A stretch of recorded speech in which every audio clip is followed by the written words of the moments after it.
All right, folks, so this is a 2021 Mazda 3 Hatchback Select. And this is a very, very nice vehicle. I personally feel like the design is too smooth. I would like some creasing, some more edges, but I think this is a good alternative to a Golf if you're not a fan of that design language. This does have a 2.5-liter 4-cylinder engine. I love the dual exhaust in the back, and I love the black bottom bumper, or bottom part of the rear bumper. And I love that it has exposed exhaust. I love that it kind of gets a little wider towards the back. And I would say this vehicle doesn't have a bad angle on it, but it doesn't really have angles because it's so smooth. So for some people, the Golf looks a little bit more Eurocentric, and this is more of an Americanized design that we've come to know and love.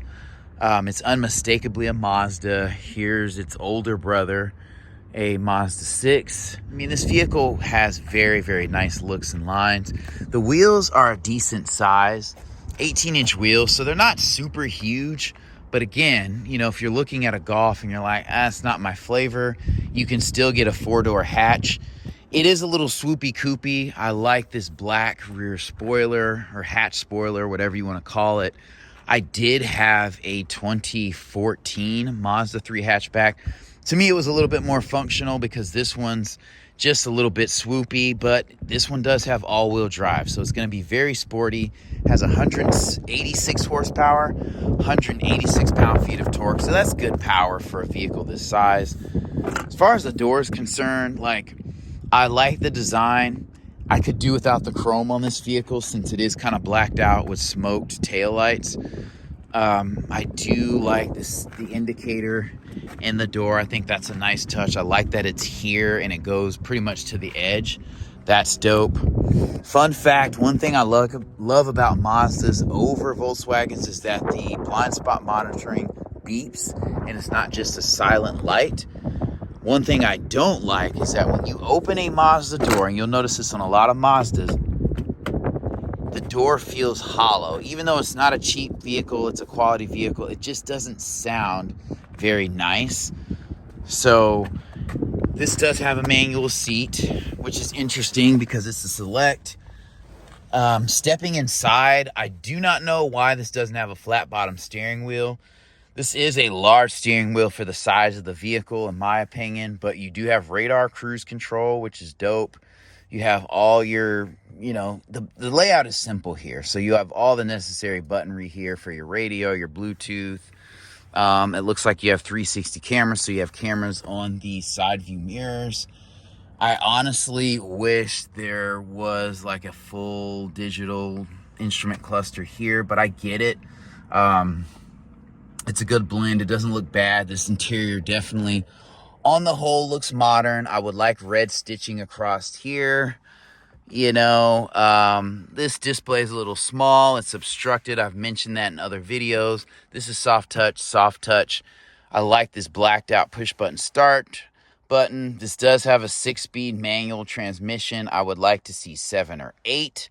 Mazda holds onto that 6-speed a little bit too long, in my opinion. Your radio controls are here. They're pretty straightforward, so I'm not mad at that. I don't need a massive display for HVAC. The vents are pretty obstructed by the steering wheel, which is not cool.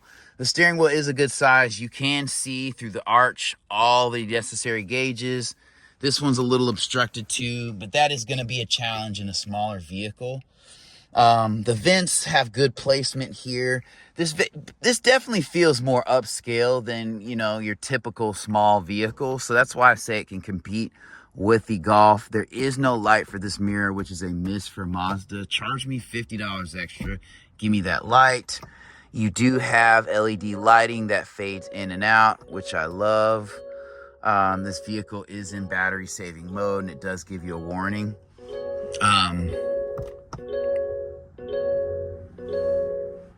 All right, so on the whole, this interior looks really good. I'll hop in the back seat in a second, but it's just blacked out. This headliner's black, the carpeting's black, and I love that Mazda is not afraid to do that. Again, the doors do feel very solid. I like the placement of the speaker here. If I'm going to have one speaker in the door, just make it more centrally located so the sound can enter the vehicle in a little bit more of a natural space. Closing the door, it feels good. It feels solid. Like I said, it's just when you grab that handle, it feels a little bit hollow. I love these switches. They feel very, very solid. All 4 windows are automatic, and you do have recessed handles back here. And this is a nice touch, this little gray strip in here. Your mirrors are controlled here. They're an average size. This is a small car. You're not going to have a massive mirror here. This is a pretty standard mirror. I wish you had an auto dimming mirror, but it looks like it could potentially be a display for the backup camera. I doubt it. But again, this screen is a miss. They should have just made this a little bit flatter so it's not obstructed. They fell in love too much with this design, and for no reason obstructed like 25% of the screen.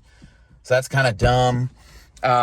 Your button to unlock the doors is here, and it's great placement, and it feels very, very solid. The seats feel good. They feel more cushiony than you would expect in a small vehicle, especially one that could be considered a little bit more sport oriented. I will tell you, in the Golf, it's going to have an electronic seat, but Mazda chose not to do that. This door feels solid as well.